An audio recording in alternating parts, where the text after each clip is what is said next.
warahmatullahi wabarakatuh.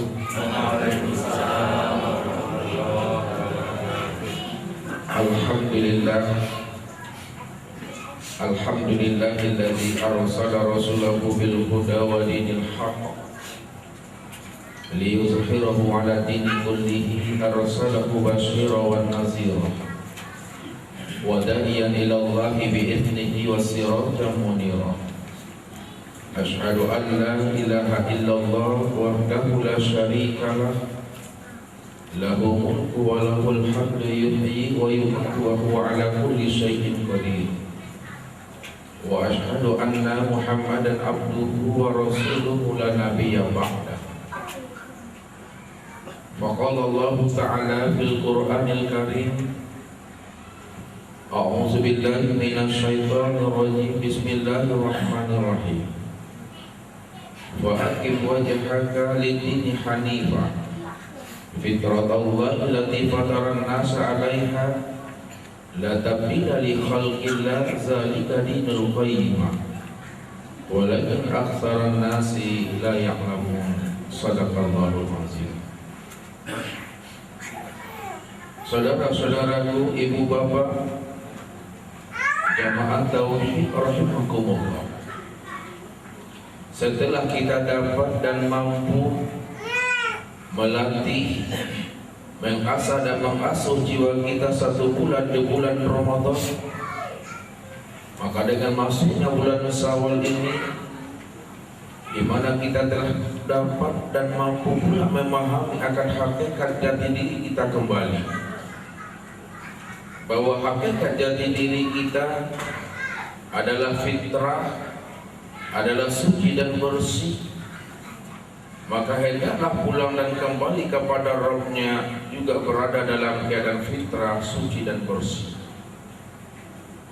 Inilah yang diungkapkan oleh Allah, walaqad ji'tumuna furada kama khalaqnakum awwala marrah, dan sungguh kamu akan mendatangi kami masing-masing atau satu persatu.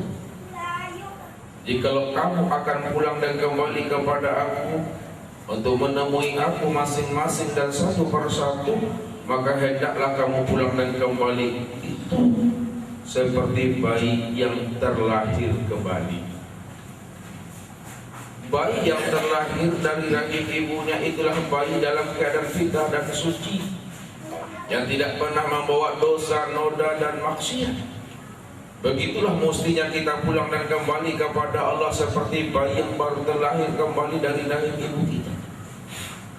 Tentunya kita mungkin ada yang bertanya di dalam hati kita, bahkan mungkin bertanya kepada guru-guru kita, kalau kita kembali kepada Allah seperti bayi, lalu yang pulang kepada Allah seperti bayi itu, tubuh yang mana yang mesti pulang kepada Allah seperti bayi? Apakah tubuh yang dimakan usia 60, 70, 80 tahun itu yang kembali kepada Allah seperti bayi? Apakah jasad yang terdiri daripada kulit, daging, darah, limpa, hati, jantung dan rabuk itu yang kembali kepada Allah seperti bayi? Atau namanya jiwa atau nafs? Kalaulah tubuh yang dimakan usia ini 50, 60, 70 tahun kembali kepada Allah seperti bayi, tentulah banyak wartawan datang ke rumah bapak ibu semua. Kenapa? Ada mayat ajaib pulang kepada Allah terlahir seperti keadaan bayi kembalinya. Itu tidak mungkin. Kenapa dia tidak mungkin? Karena yang namanya jasad ini yang terdiri daripada kulit, daging, darah, limpa, hati, jantung dan rabuk, itu asalnya daripada tanah, dan kembali lagi dia kepada tanah. Diri ini akan hancur, lapuk dan busuk. Dia dimakan masa, waktu dan zaman. Kalau saya mati hari ini, sebulan, 100 sampai setahun, dia akan habis ini dimakan oleh tanah, dimakan oleh cacing, ulat-ulat. Tanah itu akan menjadi subur dia, dengan jasad manusia.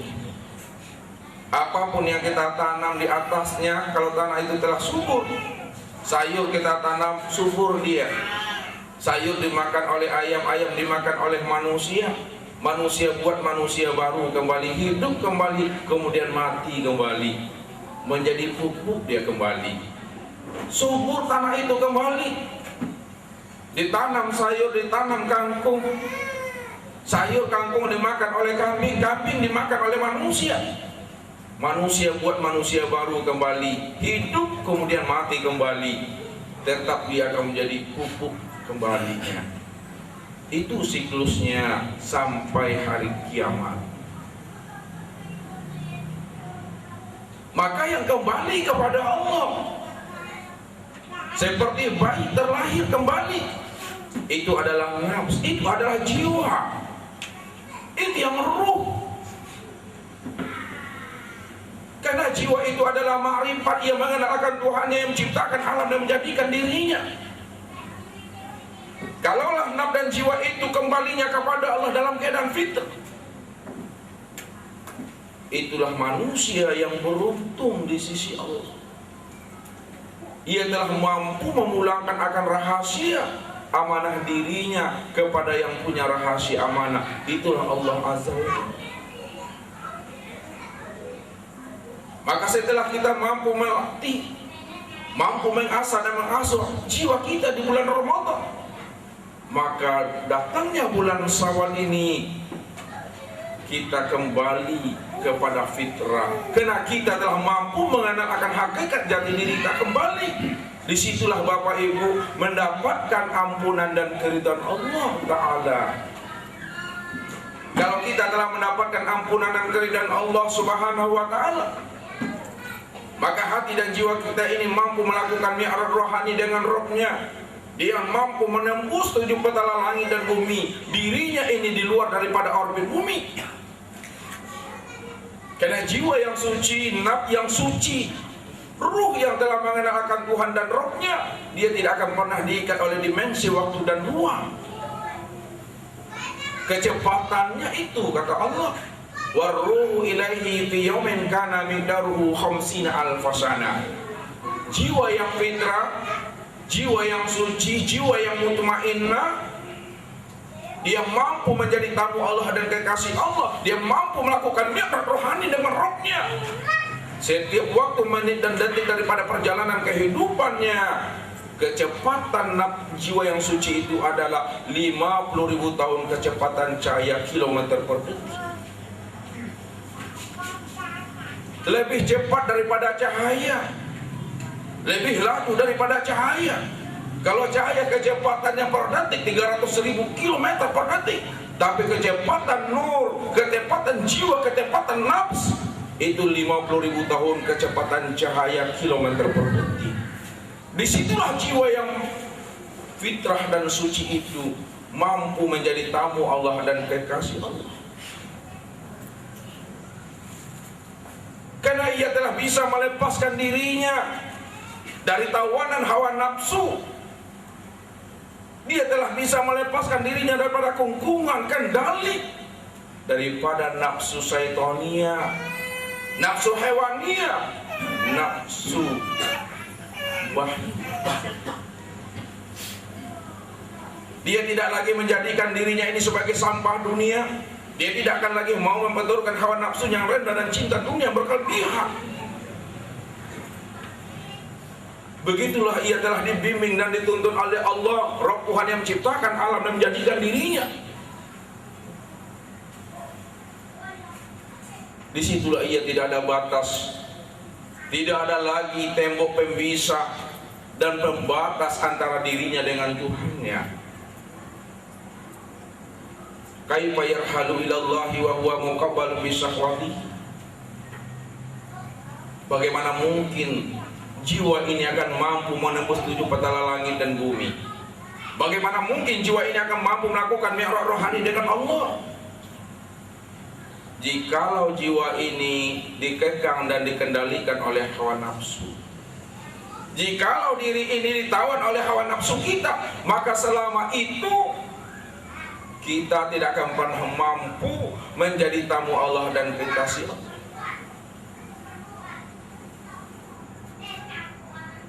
Tapi kalau kita telah bisa melepaskan kungkungan diri kita dari hawa nafsu, disitulah kita mampu melakukan perjalanan batin itu, mampu kita melakukan perjalanan rohani, mampu kita menggapai dan meraih kasih sayang Allah. Orang yang telah mampu meraih kasih sayang Allah dalam hidupnya, ini tandanya orang itu telah dibimbing dan dituntun oleh Allah. Wa may yu'min billahi yahdi qalbahu yahdillahu li nurihi may yasha wa yaj'al lakum nura wa tamsuna bihi. Kalau kamu telah benar-benar beriman kepada aku, hati dan jiwamu telah kembali kepada fitrah, kamu telah mengenalkan hakikat jati dirimu kembali, aku yang akan menatah dan menuntun hatimu, kata Allah, dengan cahaya petunjuk aku yang aku limpahkan ke dalam dirimu itu. Ketika hatimu ini telah penuh dengan limpahan rahmat, nur, kasih sayang aku, tamsuna bihi, maka tetaplah kamu istiqomah dan bersungguh-sungguh berjalan di atas hidayah aku. Tetaplah kamu berjalan di atas petunjuk dan kehendak serta maunya aku, kata Allah. Siapa yang berjalan di atas hidayah, petunjuk dan maunya aku, maka sampai akhir kehidupan hidupnya, sampai detik-detik akhir pulang akan rahasia itu kepada aku, maka tetaplah lenyap diri insannya ke dalam diri aku. Di situ telah bertemu dua titik menjadi satu titik. Al-abid wal ma'bud wahid. Yang menyembah dan yang disembah tidak lain wujudnya adalah satu. Itu yang terjadi, namanya fana billah dan baqabillah. Lenyap akan dirinya. Kemudian terjadilah baqabillah, berkekanlah dirinya dengan Tuhannya. Yang berkekalan dirinya dengan Tuhan, itulah ruhaniyahnya, itulah nafnya, itulah jiwanya yang telah kembali kepada pangkuan rohnya tadi. Dia telah berada dalam kungkungan Tuhan, di kandungan Allah Maha Rahman dan Maha Rahim itu. Jadi orang yang telah fitrah, orang yang telah suci, hati dan jiwanya yang telah mampu meraih dan menggapai Rahman dan Rahimnya Allah, itu yang disebut namanya dengan insan kamil. Insan kamil itu zahir dalam kehidupan kita, di mana antara ucapannya dengan perbuatannya tidak berbenturan, antara hati dengan akal pikirannya tidak berseberangan lagi. Ia sekata, seirama dia, serasi, selaras dan seimbang, seilir semudi, kata orang. Ketika itu telah duduk makna syahadat itu pada diri Bapak Ibu, yang disebut namanya makna syahadat kesaksian, makna syahadat amalan.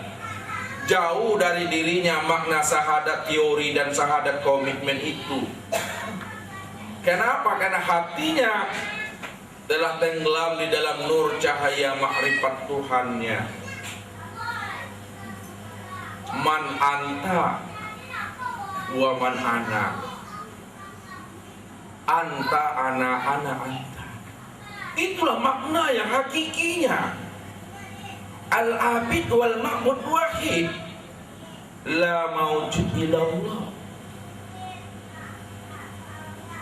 Yang menyembah itulah yang disembah, yang disembah itulah yang menyembah, yang memuji itulah yang dipuji, dan yang dipuji itulah yang memuji, yang mengenal itulah yang dikenal, dan yang dikenal itulah sesungguhnya mengenal. Allah itu sendirilah yang mengenal akan dirinya sendiri. Tidak ada lagi yang memuji dirinya kecuali dirinya sendiri. Maka alam ini, diri kita ini tidak lain adalah pancaran, bagian, cerminan, bayang-bayang bagi wujud zat Allah Ta'ala itu sendiri. Karena Allah itulah wujud yang mutlak.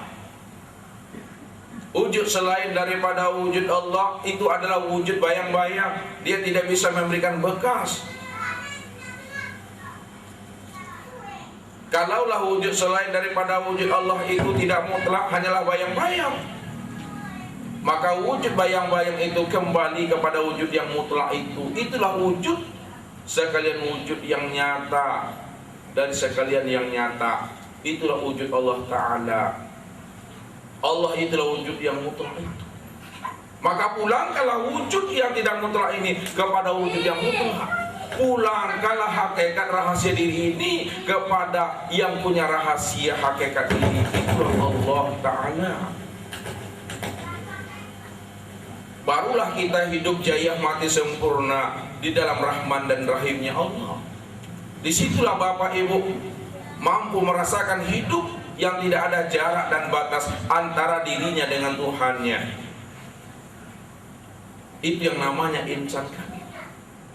Lalu bagaimana untuk mendapatkan insan kamil? Bagaimana proses untuk menuju ke sana? Apakah kita mampu menjadi insan kamil? Atau hanya para nabi dan para rasul saja yang mendapatkan titel dan gelar insan kamil itu? Mesti Bapak Ibu paham, walaupun nabi dan rasul tidak ada lagi, walaupun kita ini bukan nabi dan bukan rasul, tapi yahdi mayasya, orang yang dikehendaki, orang yang dituntun dan dibimbing Allah, tetap dirinya memiliki potensi kenabian dan potensi kerasulan. Kalaulah setiap jiwa ini, setiap nafsu itu telah memiliki potensi kenabian dan kerasulan, maka tidak ada yang tidak mungkin. Yahdi mayasya, siapa yang dikehendaki oleh Allah mampu dirinya menjadi insan kamil. Maka malam ini kita akan mencoba membukakan rahasia bagaimana untuk menuju kepada insan kamil itu, supaya kita mengerti akan rahasia kehidupan dan mengerti pula kita akan rahasia cobaan dan ujian itu. Siapa yang memberi ujian? Kalau kita telah paham siapa yang memberi ujian, siapa yang memberi cobaan, maka disitulah kita senantiasa sami'na wa ata'na, tenggelamkanlah dan leburkanlah hakikat diri kita ini selalu kepada hakikat yang punya diri. Itulah Allah Ta'ala. Disitulah Bapak Ibu mampu merasakan kehidupan yang kita jalani di alam dunia ini, mendapatkan ketenangan hati dan ketentraman batin atau jiwa namanya. Dia telah hidup seperti air mengalir. Kalau hidup telah seperti air mengalir, itu artinya Bapak Ibu telah hidup menurut kehendak dan maunya Allah. Bagaimana maunya Allah, bagaimana kehendaknya Allah, itulah yang kita ikuti. Karena Allah itu tidak ridho, Allah itu tidak suka kalau kita masuk neraka dan kemurkaannya. Kenapa demikian? Karena Bapak Ibu ini adalah jantung hatinya. Wa sakhkhara lakum ma fis samawati wal ardi jami'a. Aku tundukkan segala yang ada di langit dan di bumi ini hanya untuk kamu. Makanya kamu itu, kata Allah, adalah jantung hatiku, kata Tuhan. Begitu Allah merangkul, membimbing dan menuntun kita selalu. Kita ini adalah jantung hatinya. Kalau Bapak Ibu cinta dan sayang dengan diri Bapak Ibu, maka Allah lebih cinta dan lebih sayang dengan diri kita ketimbang kita cinta dan sayang dengan diri kita sendiri. Kenapa demikian? Karena Bapak Ibu ini, kita ini adalah jantung hatinya. Kenapa kita tidak sadar akan mengerti tentang hal itu? Kita punya anak, anak kita itu adalah jantung hatiku, jantung hati kita. Kalau dia sayang dengan dirinya, dia cinta dengan dirinya, maka orang tuanya lebih sayang dan lebih cinta dengan dirinya ketimbang ia cinta dan sayang dengan dirinya. Apa yang diinginkan oleh anak, apa yang maunya anak, semuanya dia zahirkan. Apa yang menjadi kebutuhannya, apa yang menjadi hajatnya, diberikan oleh orang tuanya. Begitulah orang tua itu lebih sayang dan lebih cinta dengan anaknya ketimbang anak itu cinta dan sayang dengan dirinya sendiri. Begitu Allah merangkul kita sehingga kita dikatakan sebagai insan rabbani, insan yang benar-benar kita berada dalam keluarga Allah, di dalam rahman dan rahimnya Allah. Kalau kita telah sadar dan mengerti akan hal itu, Allah telah menjadikan kita sebagai keluarganya.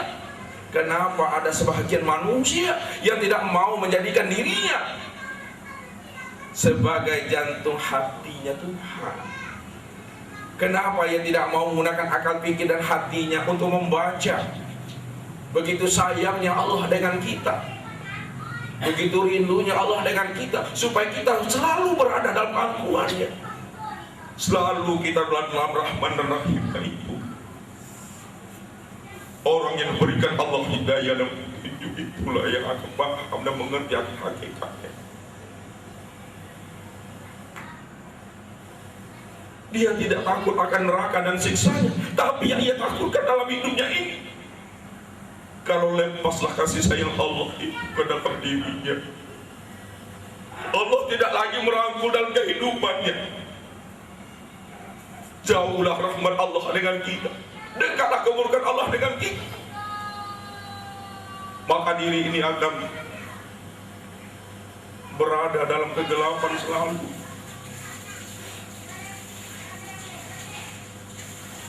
Maka tetap jaga kefitrahan dan kesucian hati dan jiwa. Begitu Allah Rahman dan Rahim. Jangan kita berputus asa dengan dosa dan kesalahan yang pernah kita lakukan. Jikalau dosa kita ini sepenuh langit dan bumi, sebesar bukit dan gunung, sebanyak buih di lautan, kasih sayang Allah, anugerah Allah itu lebih banyak, lebih besar ketimbang dosa dan kesalahan yang pernah kita lakukan. Karena kasih sayang Allah, Rahman dan Rahimnya Allah, luas yang tidak bertepi, banyak yang tidak terhingga. Maka orang yang kembali kepada Allah, sadar ia akan punya dosa dan kesalahan, tetap dosa dan kesalahannya Allah ampuni. Kenapa? Kasih sayangnya lebih banyak dan lebih besar ketimbang dosa dan kesalahan yang pernah kita perbuat. Begitu Allah menjadikan kita ini adalah sebagai jantung hatinya sendiri.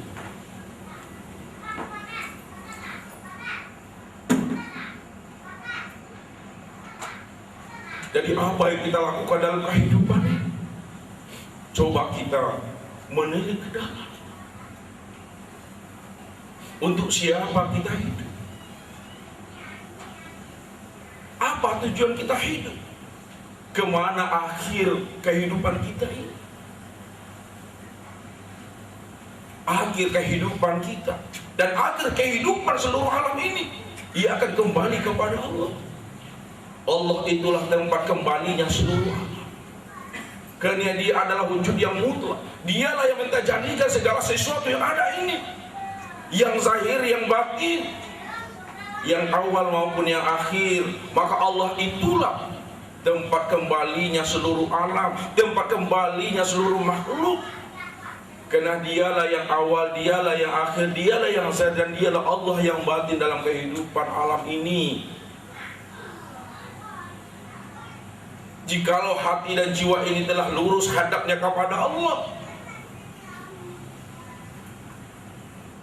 maka apapun cobaan, badai dan gelombang kehidupan kita yang kita hadapi di alam dunia dan di alam syahadat ini, karena kita telah terbuka hati dan batin kita, semuanya adalah datang daripada Allah yang Maha Rahim, yang Maha Rahman, datang daripada jantung hatiku, kata Allah.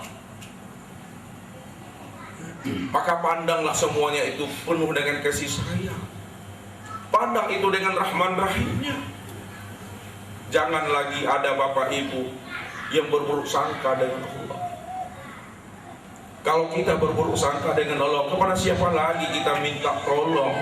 Kepada siapa lagi kita mengadu? Kepada siapa lagi kita akan memulangkan diri ini? Sedangkan yang punya diri itu adalah Allah Ta'ala. Tidak ada Tuhan selain Allah. Kalau tidak ada Tuhan selain Allah, maka sandarkan diri ini kepadanya.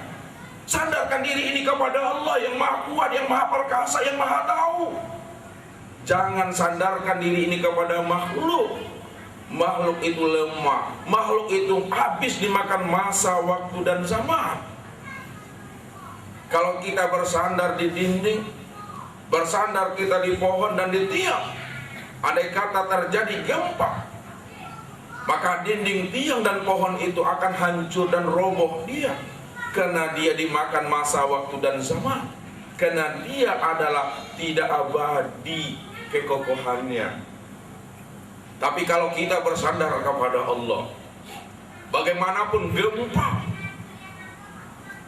badai, goncang, gelombang kehidupan yang terjadi di alam dunia ini, insya Allah kita tidak akan pernah larut dan hanyut dalam kedukaan. Kita tidak akan pernah hanyut dalam kesedihan. Karena innallaha ma'as-sabirin. Allah itu beserta orang yang sabar. Karena kita adalah jantung hatinya. Ketika itulah kita paham dan mengerti bahwa yang memberikan ujian dan cobaan itu adalah Allah tadi. Maka mampu kita mesti memandang ujian dan cobaan itu datang daripada Allah. Disitulah kita bisa memahami itu penuh dengan rahmat dan nikmatnya. Ketika kita diberikan namanya cobaan dan ujian, mampu kita sabar, pulangkan itu kepada Allah kembali. Dan ketika kita diberikan Allah nikmat, maka syukurilah nikmat itu. Kul kullu min indillah wa ma asaba min musibatin illa biiznillah. Semuanya itu datang daripada sisiku. Apapun yang terjadi di alam ini dan terjadi pada dirimu, semuanya itu atas kudrat dan iradat aku, kata Allah. Sebab itu tidak akan pernah terjadi begitu saja, Bapak Ibu. Sebab itu tidak akan pernah terjadi begitu saja. Tapi sebab itu terjadi juga atas kudrat dan iradatnya Allah. Maka seluruh gerak itu adalah geraknya Allah. Kalaulah seluruh gerak itu adalah geraknya Allah, ketika kita bergerak, kita hidup di alam dunia dan sealam syahadah ini, kita serasikan dan kita selaraskan serta kita seimbangkan gerak kita, gerak hidup kita dengan geraknya Allah, maka nampaklah ketenangan, kesejukan batin ini karena dia telah mengikuti geraknya Allah, maunya Allah. Kita buka mata kita, kita buka pikiran kita, kita buka telinga kita. Pandanglah alam. Matahari dia bergerak sesuai dengan geraknya Allah.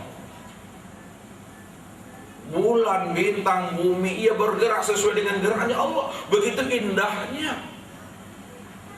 Menunjukkan kepatuhan dan ketundukan dirinya kepada Allah. Apatah lagi kita sebagai insan khalifahullah, sebagai insan kamil. Kalau kita telah hidup dan mau kita hidup menurut geraknya Allah, benar-benarlah kita di dalam jantung hatinya. Disitulah Bapak Ibu mampu merasakan innallaha ma'ana. Sesungguhnya Allah beserta kita, jauh yang tidak berantara, dekat yang tidak bersentuhan. Karena tidak ada lagi jarak di situ, tidak ada lagi dinding pembatas antara kita dengan Tuhan.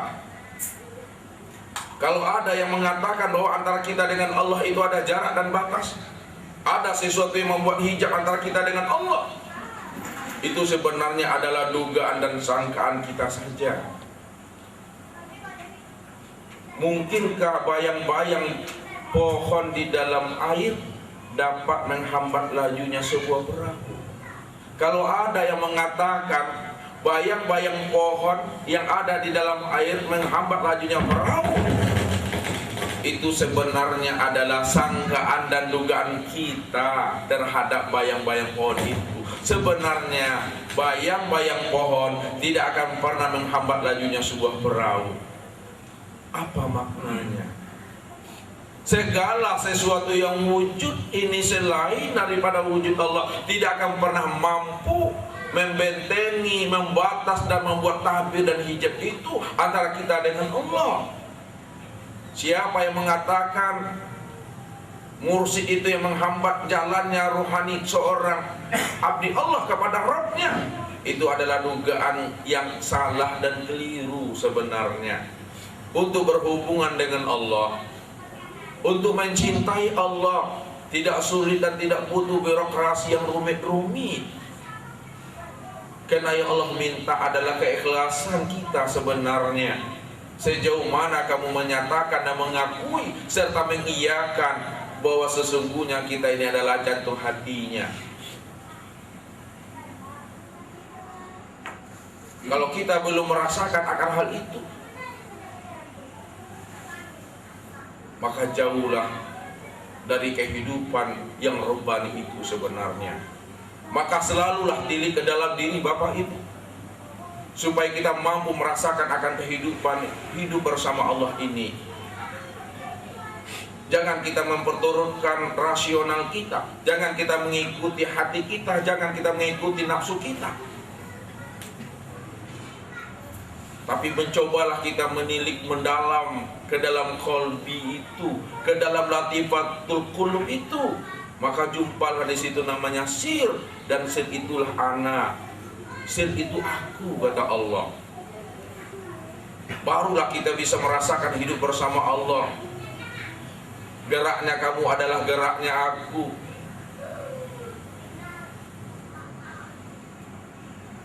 Kalau kita telah mampu merasakan gerakmu itu adalah geraknya aku. Mudah-mudahan Bapak Ibu, dunia ini berada dalam genggaman kita. Kita telah mampu menjadi insan robbani khalifatullah itu. Memang tiliknya adalah ke dalam. Jadi Bapak Ibu yang dimuliakan Allah, kita akan coba menelusuri bagaimana jalan untuk menjadi insan kamil itu. Kita mesti yakin dengan Allah. Kita mesti yakin dengan apa yang telah disampaikan Allah kepada Nabi dan Rasul, dan disampaikan Allah kepada kita. Karena Allah itu berkata tidak pernah bohong, Allah berjanji pun tidak pernah mungkir dia.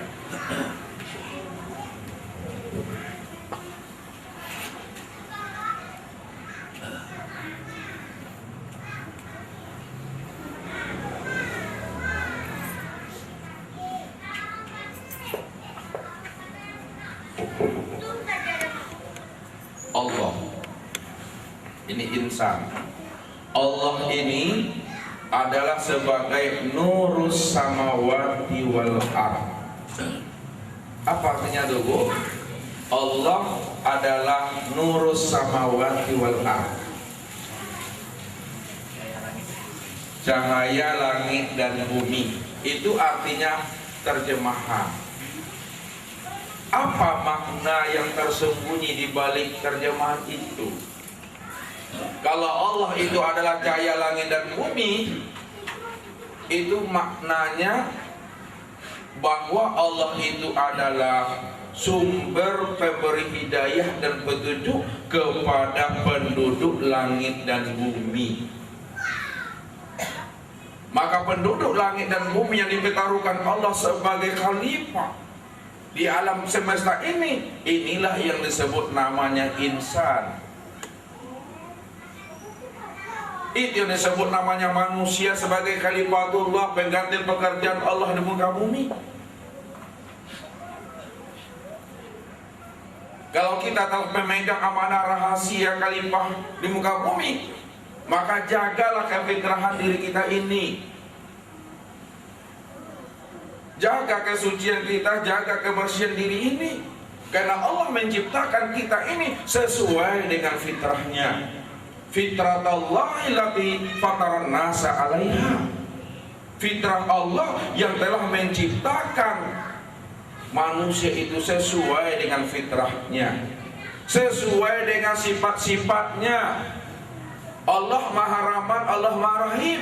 Maka Rahman dan Rahim itu sesuai pada diri kita. Kita juga memiliki Rahman dan Rahim. Itulah bukti Rahman dan Rahimnya Allah.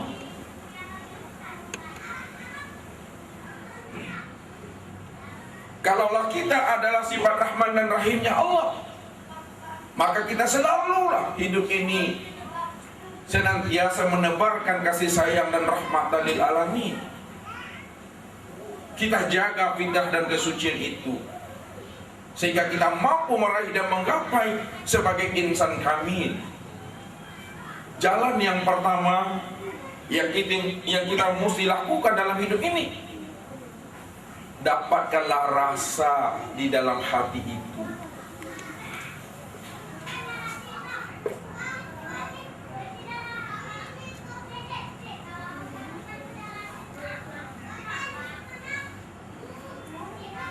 Dapatkan rasa ke dalam hati. Rasa apa yang pertama yang kita mesti rasakan dalam hati kita itu? Itulah yang disebut namanya proses yang pertama adalah rasa muraqabah. Muraqabah itu adalah rasa hidup bersama Allah. Kalau telah rasa hidup bersama Allah dengan limpahan nur yang Allah berikan dalam diri kita, disitulah kita mampu merasakan hidup yang tidak berjarak, hidup yang tidak berbatas. Wallahu ya'lamu ma fi qulubikum. Allah mengetahui apa yang terbetik dan terlintas dalam hatimu. Kenapa Allah mengetahui apa yang terbetik dan terlintas dalam hati kita? Karena innallaha ma'ana. Allah itu beserta kita. Ya'lamu ma tuwaswisu bi nafsuhu wa nahnu aqrabu ilaihi min hablil warid. Aku lebih dekat dari urat nadimu, kata Allah. Disitulah aku memahami dan mengetahui apa yang terbetik, apa yang terdesil di dalam hatimu. Aku mengetahui.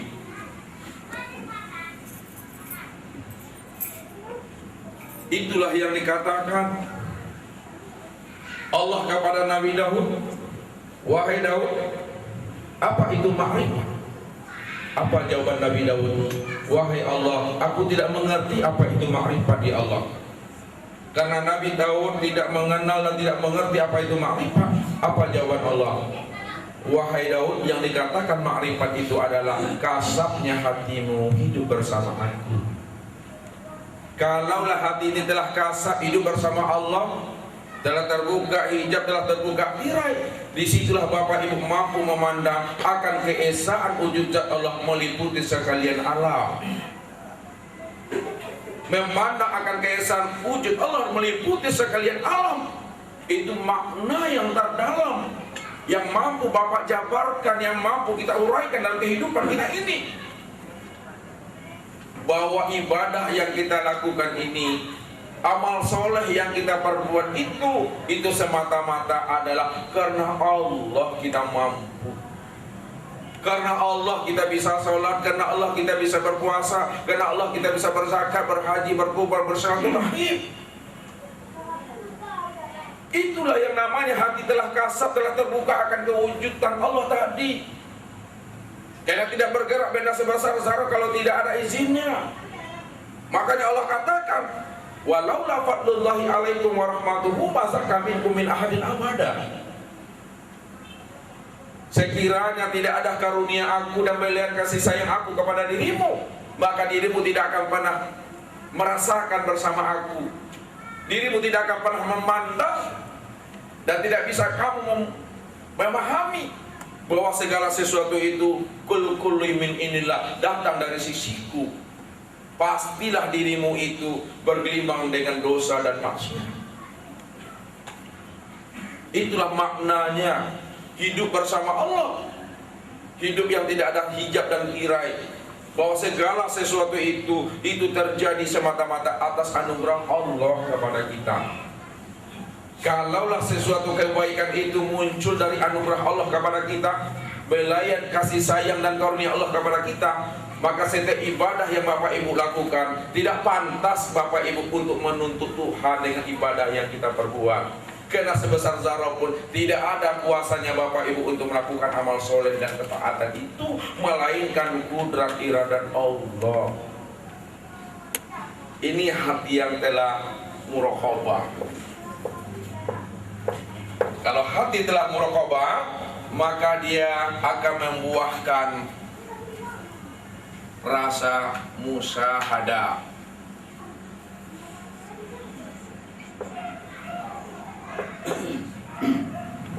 Hati kalau telah muraqabah, merasa diawasi bersama Allah, maka naiklah jiwanya, mi'rajlah batinnya, mi'raj rohaninya. Ketika itulah mi'raj yang naik, merasakan, ditilik, diperhatikan Allah 24 jam. Ini yang disebut dalam konsep ihsan. Ta'budullaha ka'annaka tarahu fa illam yakun tarahu fa innahu yaraka. Beribadahlah kamu kepada Allah, sembahlah akan Allah seolah-olah kamu menatap dan menilik Allah. Tapi kalau kamu tidak mampu menatap dan menilik Allah, yakinlah kamu Allah pasti menatap dan menilik dirimu. Innani ma'akum ma'asma' wa ara wala ta'maluna min amalin illa kunna alaikum syuhuda. Sesungguhnya aku senantiasa beserta dirimu. Aku adalah Allah, zat yang senantiasa maha mendengar apa yang terbetik di dalam hatimu. Aku adalah Allah, zat yang melihat apa yang kamu lakukan. Ketika kamu berbuat dan beraktivitas, mata ini memandang, mulut ini berkata, tangan ini mengambil dan kaki ini melangkah, aku yang menjadi saksi di saat perbuatan itu kamu lakukan, kata Allah. Allazi yaraka hina taqumu wa taqallubaka fi sajidin. Aku senantiasa menilik dan memperhatikan kamu di saat kamu berdiri, duduk, berbaring, bahkan tidur. Di waktu kamu berdiri, waktu sholat, waktu kamu ruku, waktu sholat, waktu kamu i'tidal, sujud dan duduk, salam kiri kanan, berzikir dan berdoa kamu, serta akhir kehidupan kamu, aku tetap senantiasa menilik itu. Tidak pernah kita lepas daripada tilikan Allah. Kalau hati ini telah mi'raj, telah nyambung, dia telah mendapatkan tilikan Allah, maka barulah dia naik kepada makom yang ketiga. Itu yang disebut dengan namanya mujahadah.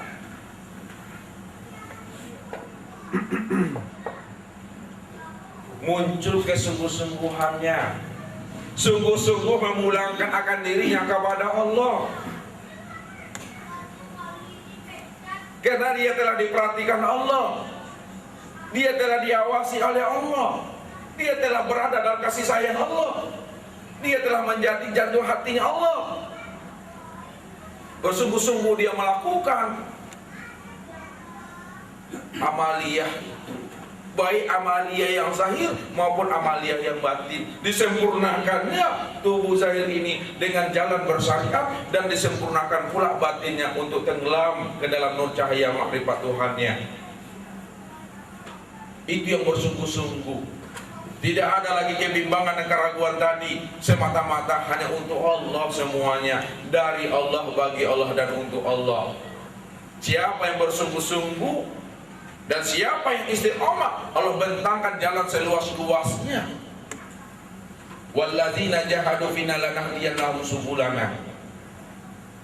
Siapa yang bersungguh-sungguh untuk meraih dan menggapai aku, ingin lebur dirinya ke dalam diri zat aku, lanahdiyannahum subulana, kami beri hidayah dan petunjuk jalan untuk sampai kepada aku. Yang membentangkan jalan aku, yang membukakan jalan aku, yang membuat yang mampu berjalan di atas jalan itu ada aku, kata Allah. Mudah bagi Allah itu semua. Kalau muncul namanya mujahadah di dalam jiwa ini, maka ia akan menzahirkan namanya mukasafah.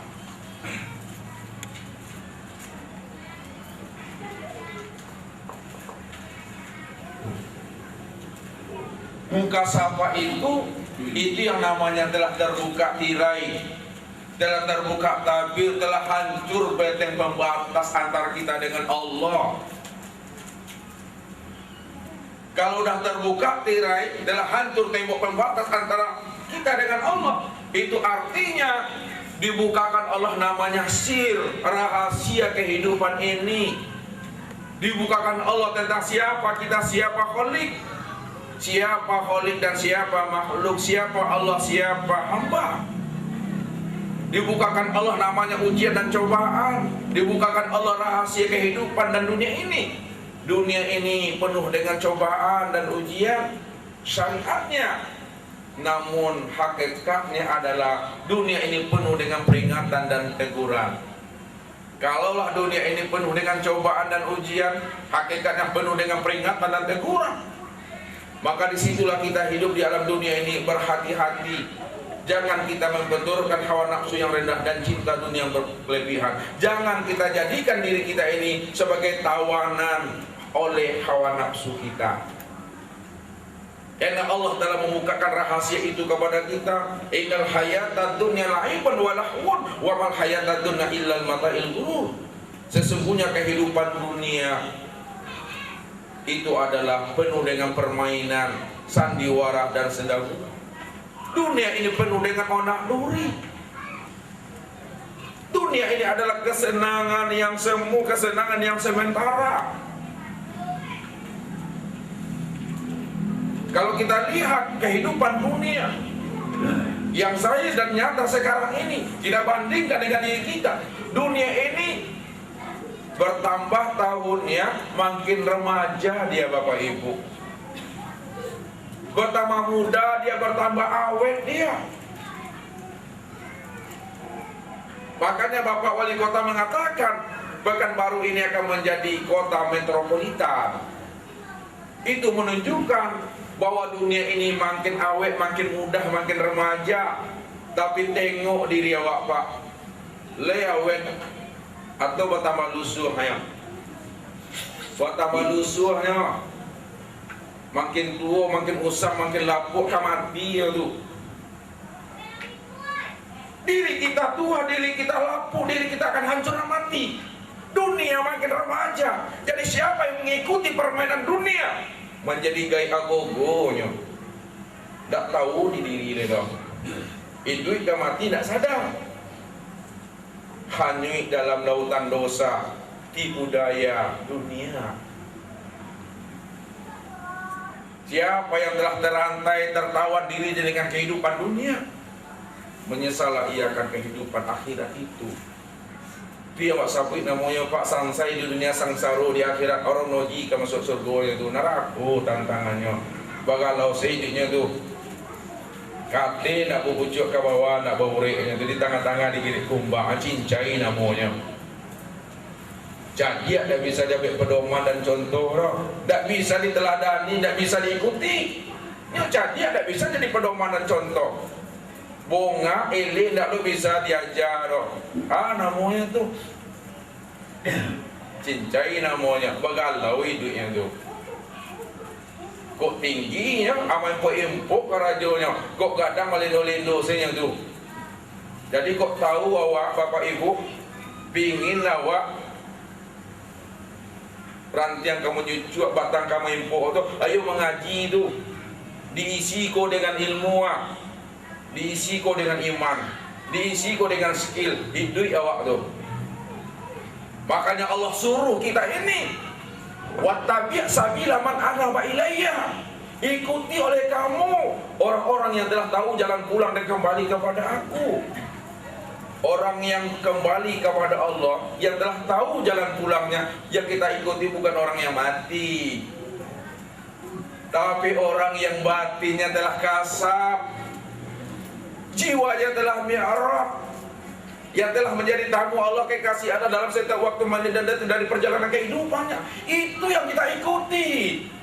Itu maksudnya wattabi' sabila man anaba ilayya. Ikuti oleh kamu orang-orang yang telah tahu jalan pulang dan kembali kepada aku, yang telah menjadi tamu aku, yang telah menjadi kekasih aku. Dirinya dengan aku tidak ada jarak dan batas, tidak ada lagi namanya tembok pemisah antara dirinya dengan aku. Itu yang mesti diikuti kalau kita ingin selamat.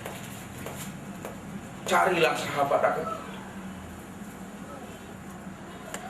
Memang sulit mencarinya, tapi yang sulit itulah sebenarnya letak kesungguh-sungguhan kita. Maukah kita mencari dan menuntut? Maukah kita mengaji? Itu kunci. Jalankan usaha, jalankan ikhtiar, baru kita bisa mampu untuk menggapai dan meraih akan hal itu. Barulah hidup rasa itu dengan diri kita, hidup rasa bersama Allah. Makanya Bapak Ibu rasa tidak pernah bisa ditipu. Kalau ibu-ibu masak gulai di dapur, kita ingin mengetahui asam, asin, tawar, ala cukup, garam, tendak, di mana dapetnya itu? Rasa. Rasa itu di mana letaknya yang disebut rasa jasmani? Di lidah. Kalau awak ingin tahu orang tu sayang dengan awak atau bencinya dengan awak, di mana letak rasanya tu, Pak? Di hati. Tengok rasa bini itu ke awak. Lainnya suka dengan awak, tendak le. Kalau bau merdeka. Atau manduonya dengan awak. Kalau manduonya dengan awak, cari gini-gini. Apa kau pulang tengok lah tidak boleh gaji esok lah. Walau lain lo gaji ustaz rumah. Rasa rohani yang dicari gua di gua rasa. Makanya rasa tidak bisa dibohongi, rasa tidak bisa ditipu. Kalau ada kawan, anak dan cucu kita memberi rokok kepada kita, ya Pak, wah rokok Jisamsu, cobalah Pak, ayo coba ya Pak. Setelah coba diisok, kecil apa? Juang, ikut nak rokok Jisamsu, rokok ke mondor, koma dari mana Pak tahu? Dirasa. Kulitnya bisa Jisamsu, di dalamnya lah ditukarnya tembakau ya. Ini kita. Jadi kalau kita ingin mendapatkan rasa hidup bersama Allah, ya berahsiakan hati gua, berahsiakan diri gua. Mandilah di dalam kalimah nur Allah tadi, la ilaha illallah. Ya terbukanya itu. Itu yang kita cari, rasa itu. Ini ada suatu cerita Bapak Ibu. Cerita ini anekdot, tapi ambil pahamnya, ambil ilmu yang bisa diambil dari iktibar ini. Ada seekor ikan yang asik berenang di dalam air. Ya, ketika itu dia mondar-mandir. Ya, kayak dia kemudian bahasanya awak. Ketika dia mondar-mandir hilir mudik ke sana, ya ke sini, lalu diperhatikan oleh jembul tadi ikan tadi Pak. Tengoknya lah ikan gol yang mudik aslinya. Bertanya lah tu buah kayu tadi kepada ikan, wahai ikan, dari tadi saya perhatikan kamu hilir mudik mondar-mandir ke sana ke sini ke sana ke situ. Sabananya yang cari. Rupanya tunggu kau orang Minang dulu ya. Kecil ikan itulah. Sama-sama orang Minang dulu dia berjumpa di situ. Aden tadi mondar-mandir kayak dia kemudian Aden ingin mencari air. Ingin mencari air katanya. Ini tidak sadar nyadu dalam air. Saya hilir mudik dari tadi saya panjang-panjang lalek mencari air, nak jumpa air tu doa. Di mana air tu tidur? Kecik tunggu tadi dalam keadaan senyum ya. Senyum ya. Lalu yang ngecek, wahai ikan saudaraku, kalau kamu ingin tahu air dan kamu ingin menjumpai air, batanik-tanik lah sakete. Berarti jangan oleh mudik saja oleh bertapakurlah ke dalam diri sejenak, renungkan ke dalam diri, tilik ke dalam diri. Oh iya bulu yo kata ikan tadi kepada tungguan. Dibuknya lah oleh ikan tadi bertapakurnya ke dalam diri, batanik-tanik, batanang-tanangnya, bazikirnya bahasa awaknya. Setelah dia hening bertafakur ke dalam diri, menilik diri sedalam-dalamnya. Setelah ditilik diri sedalam-dalam, wah rajin berzikir, acuk-acuk lah sabi. Apa namanya, ilalang yang ada di dalam hati gua. Sabi ilalang yang ada dalam hati gua. Ajo awak berzikir, ajo awak bertafakur, bisa awak merasakan rupanya Allah tu bana-bana dake dengan diri awak, lebih dake dengan napas awak. Itu jalannya. Jadi tidak perlu mencari Tuhan di gunung-gunung, di lawi-lawi juga gua betapa-tapa. Bodoh namanya waktu. Ke dalam diri sadonya. Kenapa? Allah katakan apa? Wallahu siri wa ana nafsahu wujudahu. Allah adalah diriku dan diriku adalah wujud daripada diri Allah. Apa sebabnya? Al insanu sirri wa ana sirrahu. Dirimu itu adalah rahasiaku dan dirikulah yang menjadi rahasia dirimu. Siapa yang kenal dengan hakikat rahasia dirinya, kenalah ia dengan aku. Sesungguhnya aku itu tetap bersama dirinya. Ana fi abdi, kata Allah, aku ada pada diri hambaku. Jadi perlulah kita bertafakur supaya tahu kita bagaimana mengenal akan Tuhan. Jadi kalau sudah terbuka namanya sir, telah terbuka namanya tirai, muncullah namanya mahabbah. Ini yang terakhir.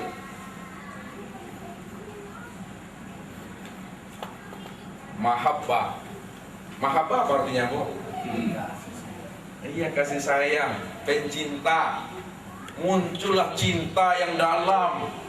Ya, bagaimanapun orang taruhkan pistol di kepala kita ini, walaupun pecah nih otak ini, disuruhnya kita bertukar agama, menyebut nama selain daripada nama Allah, kita tidak akan pernah mau mengutarakan dan menyebut itu, karena begitu dekat dan cintanya kita dengan Tuhan tadi itu. Tidak ada yang membuat kita bimbang dan ragu, tidak ada yang membuat kita ini takut. Kalau kita itu muncul cinta yang sudah mendalam, yang lama darah daging kata orang. Kalau awak cinta awak yang mendarah daging itu luar biasa. Tuh tanya dengan anak muda, jauh mendekat-dekat merapat, kambing bulat-bulat dimakan jadi obat dia. Ya. Sakit-sakit sekete, ya, damam-damam puyuh, aku datang ceweknya ke rumahnya sehatnya tuh. Nah itu ya tuh, ibaratnya dunia lah miliknya berdua saja itu, mahabbah. Kalau udah mahabbah telah muncul, tidak ada lagi yang membatasi, tidak ada yang membuat camil, tidak kena do takut mati. Kalau ada orang yang takut mati, kena ada hubung dunianya. Kenapa? Dirinya telah ditawan oleh hawa nafsunya, di situnya takut mati. Kenapa? Awal lu mau bini leh, awal lu punya rumah leh, anak lu punya leh, masih kontraktor juga baru. Aduh itu. Tapi kalau lama abah pun aduh itu. Dinding pembatas itu. Kita lihat kisahnya Rabi'atul Al-Adawiyah. Ibu kenal dengan Rabi'atul Al-Adawiyah?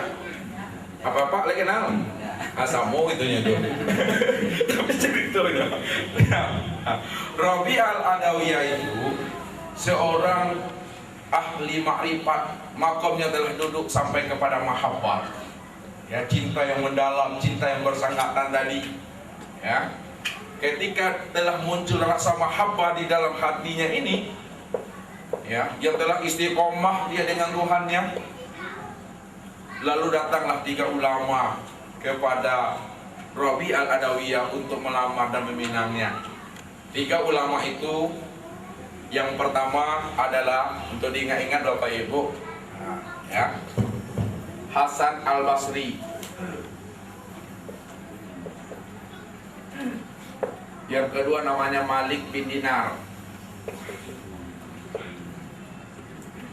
Dan yang ketiga namanya Sabit Al-Banani. Dan yang terakhir Pak Haji Zainuddin. Jangan nanti lo muka Pak. Tak bisa lagi Pak nanti muka lah. Kamu tinggi lah. Kena. Ada. Datanglah 3 ulama, ya, yang tersohor, yang kondang pada masa itu, untuk melamar namanya Rabi'ah Al-Adawiyah. Apa kata ulama ini setelah ia mendatangi Rabi'ah Al-Adawiyah? Wahai Rabi'ah, kami ini adalah ulama-ulama yang terkenal, termasuk kami ingin melamar dirimu, wahai Rabi'ah Al-Adawiyah. Pilihlah di antara kami bertiga ini siapa yang lebih pantas dan cocok untuk mendampingi hidupmu? Kata ketiga ulama ini. Apa kata Rabi'ah al-Adawiyah? Wahai para syekh, saya tidak nikah dan tidak mau nikah kembali setelah kematian suami saya. Ada persoalan yang tidak bisa saya selesaikan dalam hidup ini. Saya khawatir kalau ini tidak terjawab sebelum kematian saya, maka saya sedih dan menyesal selama-lamanya. Itu yang membuat saya tadi tidak terbetiklah hati ini untuk nikah kembali setelah suami saya meninggal. Tapi kalau tuan-tuan para syekh dapat memberikan jawaban terhadap yang menjadi persoalan hidup saya bersedia mendampingi di antara tuan yang bertiga ini. Oh yo bangganya dia yakin oleh Rabi'ah al-Adawiyah akan bangkambang hidupnya, gandang kepalanya. Kenapa? Karena dia telah merasa dirinya ulama besar. Bagaimanapun pertanyaan Rabi'ah al-Adawiyah itu sepele ya tuh. Karena orang lah ahli mah, ya kan? Kalau profesor lah, doktor lah, MAG belum, SAG belum nih. Bangganya bagaimanapun diri Rabi'ah al-Adawiyah lah dibacanya tuh, ini tidak sarjana gitu. Ya kan? Orang kebanyakannya kerajaannya di semua di dapur saja. Baiklah, kata Rabi'ah al-Adawiyah, kalau memang tuan-tuan telah bersedia akan menjawab persoalan hidup saya ini dan dapat tuan-tuan menjawabnya, saya juga bersedia menjadi pendamping tuan-tuan di antara yang ketiga ini. Apa itu wahai Rabi'ah? Nah, ceritakan kepada saya dan kami bertiga ini, apa persoalan hidupmu? Apa kata Rabi'ah? Wahai para syekh, yang membuat saya tidak mau nikah lagi itu ada persoalan saya. Yang pertama, andai kata saya ini mati, meninggal dunia, apakah saya mati dalam keadaan husnul khotimah atau su'il khotimah? Ditanya kepada Hasan Basri. Hasan Basri mengelengnya, wahai Rabi'ah, itu adalah perkara yang gaib. Saya tidak mengetahui akan hal itu, Allah yang tahu itu rahasia. Ditanya pula kepada Malik bin Dinar, sama jawabannya. Ditanya pula sama Sabit Al-Banani, sama jawabnya. Itu hal yang gaib itu Rabi'ah, kita tidak bisa mengetahui dan memahaminya. Nah, iyalah yang kedua.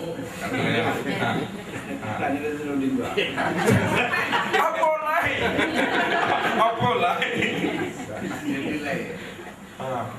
yang kedua, kata Rabi'ah al-Adawiyah, apabila telah meninggal dunia saya, lalu saya dimakamkan, dikuburkan saya, mampukah saya menjawab apa yang menjadi pertanyaan malaikat Munkar dan Nakir? Apa kata Hasan al-Basri? Itu juga pertanyaan yang gaib. Saya tidak mampu menjawabnya. Ditanya lagi Malik juga sama, ditanya Sabit Al-Banani juga sama, ditanya lagi pada Haji Zainuddin, begitu juga jawabannya. Nah, yang ketiga, ya, apabila saya nanti di padang mahsyar telah ditimbang, telah diputuskan neraka dan surga, lalu saya ini masuk ke surgakah atau ke nerakakah? Kata Rabi'ah al-Adawiyah. Ditanya juga, lihat kepada Hasan Basri, dia itu ya tidak bisa bodoh. Lah keluar seminangnya, tidak bisa bodoh. Malik bin Dinar begitu juga, Hasan Basri juga bisa. Ketiga-tiga ini tidak mampu menjawabnya. Bagaimana tuan-tuan, ya, akan menjadi pendamping saya dan saya ingin menjadi pendamping tuan-tuan, sementara tuan-tuan tidak bisa menjawab persoalan hidup saya yang selama ini saya risaukan diri saya akan hal itu sebelum jatuh tempo pada masa diri saya. Kalau ini belum terjawab, maka sedihlah saya selalu. Setelah diam, kaparangah dengan pertanyaan-pertanyaan Rabi'ah al-Adawiyah, lalu Rabi'ah pun bertanya kembali, wahai para syekh, ada pertanyaan saya satu lagi. Ada berapa bahagian akal manusia itu ada 10 bagian, kata Hasan Basri. Bagaimana pemisahannya, pembagiannya? Akal laki-laki itu 9, ya, sedangkan akal perempuan itu adalah 1. Setelah dapat jawabannya akal laki-laki itu 9 dan akal perempuan itu 1, lalu Rabi'ah bertanya kembali, ada berapa pula bahagian nafsunya itu manusia? 10 bahagian katanya. Bagaimana pula pembagiannya?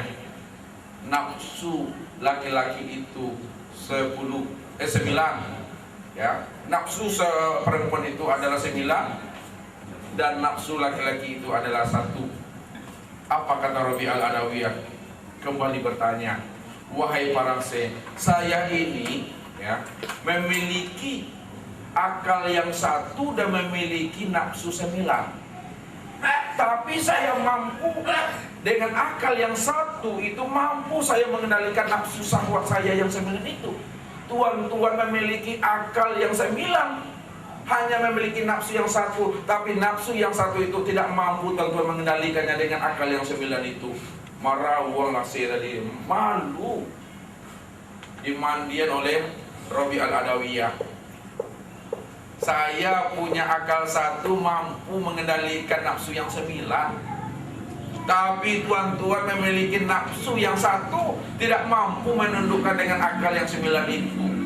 Malu ya, karena mahabbahnya telah muncul. Akhirnya menangi, tak jadi meminang, di pemalu. Disitulah Hasan al-Basri, Malik bin Nasabit al-Banani, dan terakhir Haji Zainuddin menjadi orang sufinya.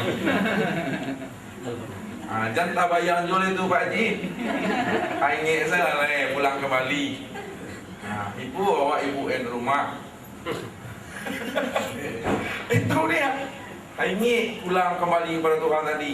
Maka orang yang telah mahabbah dia tidak akan pernah bimbang dan goncang. Ketika itulah dirinya telah menjadi namanya insan kamil.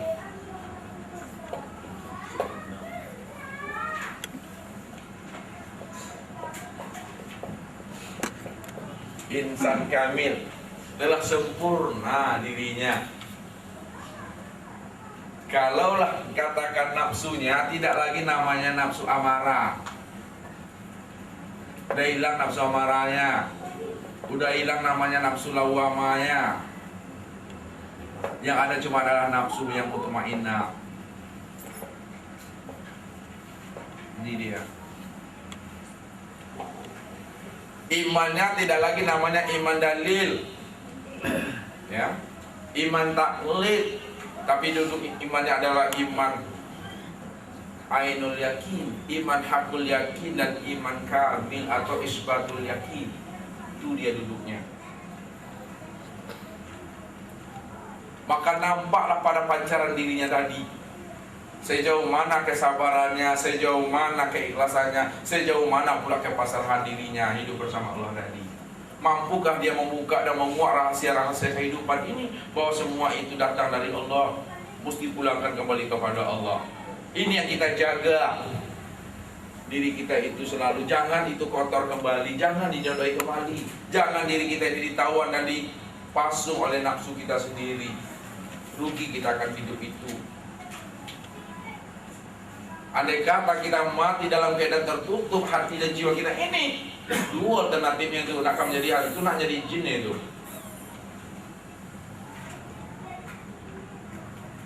Itu yang dikatakan dalam sebuah lagu itu, menangis mayat di pintu kubur tadi. Kenapa? Tidak tahu jalan pulang kembali, tidak ada cahaya nur pelita, tidak mendapatkan arahan dia. Karena hati yang telah mati namanya. Jadi kalau kita ingin hidup menjadi insan kamil, yang disebut namanya insan robbani kalimahullah, maka bersihkan hati dan jiwa kita ini, akan dapatlah rasa muraqabah. Dia akan membuahkan rasa musyahadah. Kalau dah muncul rasa musyahadah yang menzahirkan kepada diri kita, nampaklah zahirnya mujahadah. Bersungguh-sungguh dia. Ketika ia telah bersungguh-sungguh, terjadilah namanya kasab, telah hancurlah dinding tembok yang menjadi tirai itu sebenarnya. Kalau telah hancur tembok dan tirai itu, dan terbuka sir itu, muncul mahabbah yang luar biasa. Barulah kita menjadi insan kamil. Jaga fitrah diri kita selalu sehingga kita benar-benar menjadi kekasih Allah. Itu yang disebut namanya al-abid wal ma'bud. Al-abid wal ma'bud. Wahid.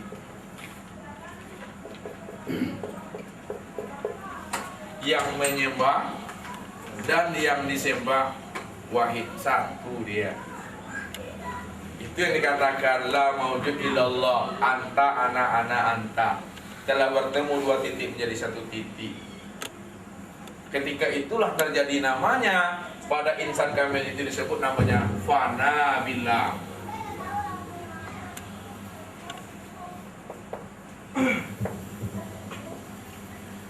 Dan baqabillah.